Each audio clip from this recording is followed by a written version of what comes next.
Halo, selamat pagi anak-anak kelas 5 SD Negeri 7 Banjaranyar. Hari ini kita kembali lagi di kelas daring kelas 5, masih dengan topik tema 1, subtema 1, pembelajaran 5 dan 6. Sebelum kegiatan pembelajaran dimulai, seperti biasa, mari kita berdoa terlebih dahulu ya. Berdoa dipersilahkan. Oke, sudah. Kita lanjut ke slide berikutnya. Topik pembelajaran kita hari ini adalah hewan vertebrata dan hewan avertebrata. Di dunia ini terdapat berbagai jenis hewan, akan tetapi berdasarkan struktur pembentukan tubuhnya, hewan dapat dibedakan menjadi dua, yaitu hewan vertebrata atau hewan yang memiliki tulang belakang dan hewan avertebrata atau hewan yang tidak memiliki tulang belakang. Yang pertama, hewan vertebrata atau memiliki tulang belakang. Ciri-cirinya: 1. Memiliki struktur tubuh bertulang belakang. 2. Memiliki otak yang terlindung oleh bagian tulang keras atau tengkorak. 3. Berkembang biak secara generatif atau kawin. 4. Sistem pernapasan menggunakan insang atau paru-paru. 5. Memiliki sistem otot. 6. Memiliki sistem pencernaan mulai dari mulut sampai anus. 7. Memiliki 2 lapisan kulit, ada kulit bagian dalam dan luar. Sedangkan hewan avertebrata atau hewan yang tidak memiliki tulang belakang atau tulang punggung, ciri-cirinya: 1. Tidak memiliki tulang belakang, sesuai namanya ya. 2. Susunan tubuhnya sederhana. 3. Dapat berkembang biak secara generatif dan vegetatif.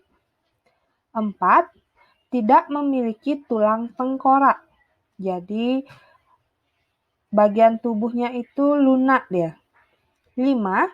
Memiliki rangka luar. Rangka luar di sini kita kenalnya cangkang. 6. Memiliki sistem pencernaan yang sederhana. 7. Susunan sistem saraf terletak di atas saluran pencernaan. Nah, apa saja contoh-contohnya? Kita akan bahas mulai dari golongan vertebrata atau yang memiliki tulang belakang. Nomor 1 ada golongan ikan. Kita sebut Pisces. Nah, ikan bergerak dengan cara berenang. Fungsi organ gerak pada ikan antara lain: bentuk tubuh ikan yang aerodinamis untuk mengurangi hambatan ketika bergerak di dalam air. Yang kedua, ekor dan sirip ekor lebar untuk mendorong gerakan ikan di dalam air. Kemudian ada sirip tambahan untuk mencegah gerakan yang tidak diinginkan. Kemudian ada gelembung renang untuk mengatur gerakan naik turun. Ini sudah dibahas di pertemuan sebelumnya ya. Berikutnya, susunan otot dan tulang belakang fleksibel untuk mendorong ikan saat melawan arus air. Jadi, semua ikan kecuali paus dan lumba-lumba. Paus dan lumba-lumba tidak tergolong ke dalam Pisces, tapi tergolong ke mamalia. Yang kedua ada kelompok amfibi. Salah satu contoh hewan amfibi yaitu katak. Ada yang pernah melihat katak? Bagaimanakah bentuk alat gerak pada katak? Ya, katak memiliki tungkai belakang yang jauh lebih besar daripada tungkai depan. Tungkai belakang berfungsi untuk melompat sehingga strukturnya lebih kokoh. Sedangkan tungkai depannya berfungsi sebagai penahan tubuh ketika mendarat. Selain itu, katak juga punya selaput renang untuk memberikan tekanan yang kuat pada saat berada di dalam air. Yang ketiga, kelompok hewan vertebrata yang ketiga ada reptil atau hewan melata. Rata-rata hewan melata memiliki tungkai di samping tubuhnya, sehingga badan reptil dalam posisi menggantung di antara kaki. Proporsi tubuh dengan keempat alat gerak menopang seluruh tubuh menyebabkan reptil memiliki keseimbangan yang lebih stabil. Yang tergolong kelompok reptilia seperti kadal, atau kalau bahasa Balinya disebut lasan, kalau ada yang nggak tahu kadal. Kemudian buaya, cicak, tokek, ular, komodo, biawak atau bahasa Balinya kita sebut alu, itu termasuk juga ke dalam kelompok reptil. Berikutnya yang termasuk kelompok reptil ada aves atau golongan burung. Semua burung masuk ke kelompok aves ini. Ciri khusus burung yang berhubungan dengan kemampuan terbang antara lain sebagian ruas tulang belakang menyatu membentuk titik tumpu yang kuat saat sayap dikepakkan. Kemudian tulang yang besar biasanya berongga untuk mengurangi bobot badan. Dan bagian tulang dada melekat otot-otot terbang yang kokoh untuk menggerakkan sayap. Nah, terakhir yang umum kalian jumpai dari hewan vertebrata adalah kelompok mamalia atau hewan menyusui dan beranak. Hewan mamalia menopang tubuh menggunakan tungkai tubuh bagian bawah atau kaki. Mamalia lebih leluasa bergerak dengan cara berjalan. Gerakan berjalan hewan mamalia dapat dibedakan menjadi 3. Yang pertama ada hewan pejalan sol atau berjalan dengan seluruh telapak kakinya.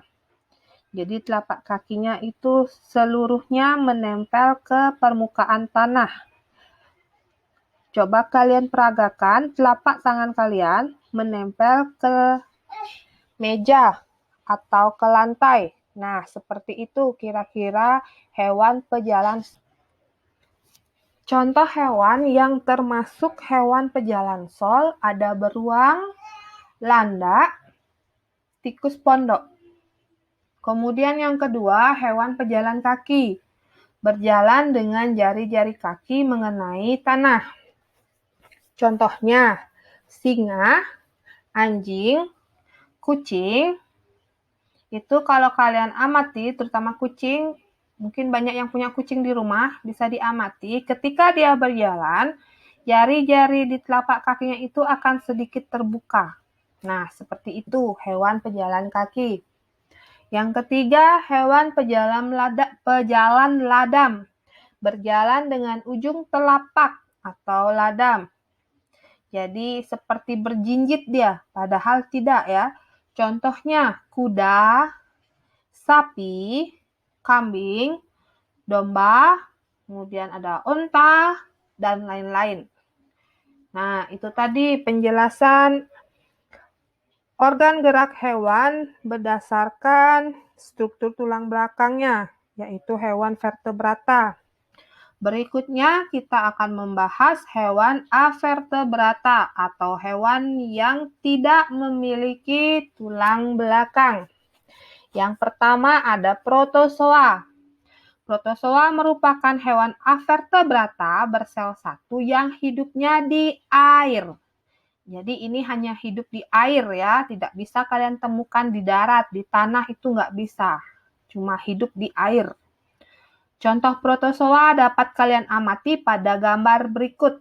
Nah, gambar di samping ini ada contoh protozoa. Kalau yang di atas itu dia termasuk alat geraknya flagel. Kemudian yang seperti bintang ini, itu termasuk contoh kaki semu.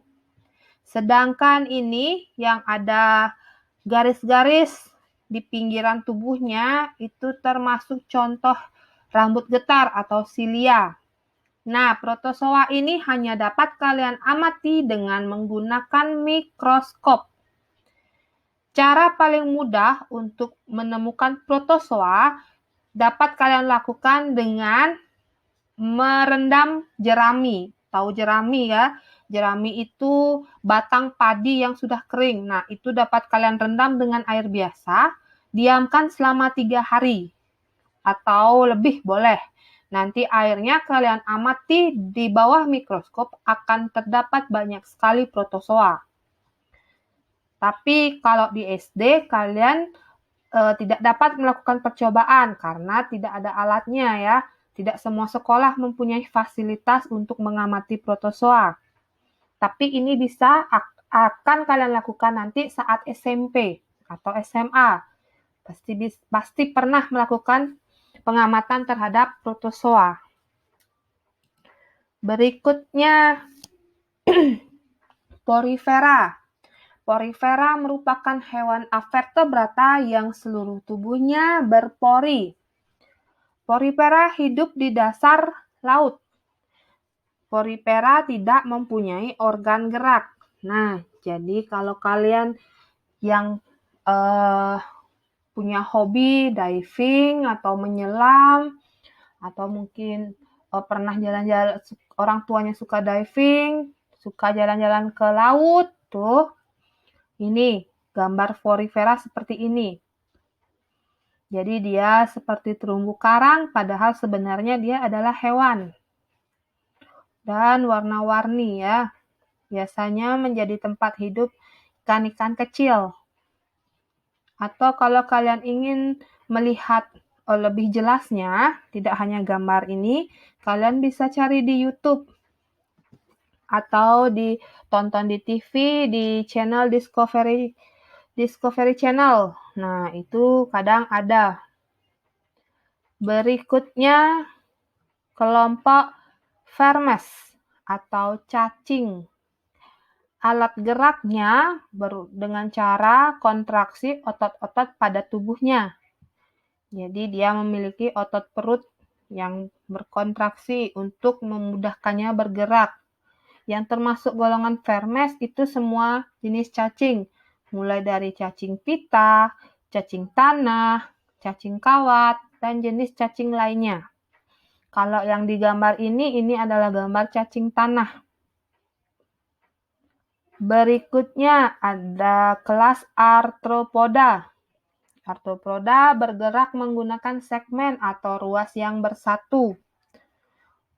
Sedangkan arthropoda golongan serangga bergerak menggunakan sayap dan kaki.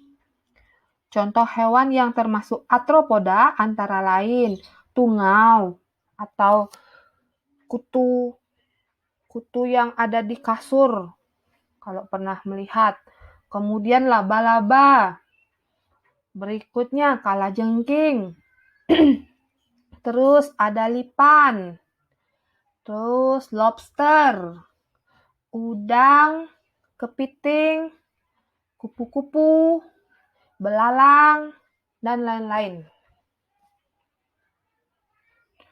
Selanjutnya ada kelompok moluska. Moluska ini merupakan hewan avertebrata bertubuh lunak. Akan tetapi dia memiliki cangkang untuk melindungi tubuhnya.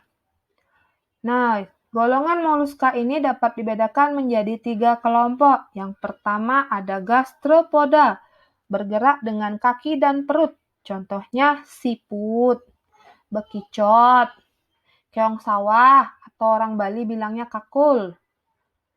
Kemudian cephalopoda, bergerak dengan kaki dan kepala.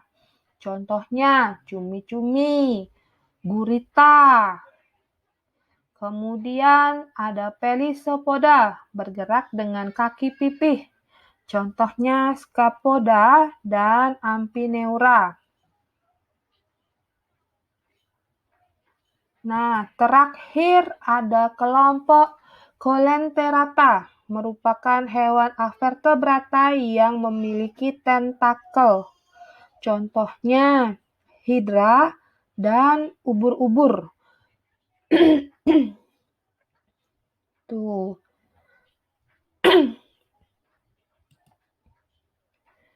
Oke. Itu tadi pembahasan Bu Guru mengenai hewan vertebrata dan hewan avertebrata. Apabila ada pertanyaan atau materi penjelasannya ada yang kurang jelas, silahkan kalian ajukan pertanyaan di grup ya. Nanti akan Bu Guru jawab.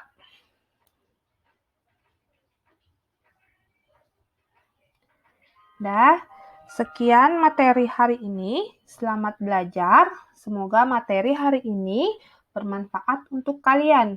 Tetap jaga kesehatan di rumah ya.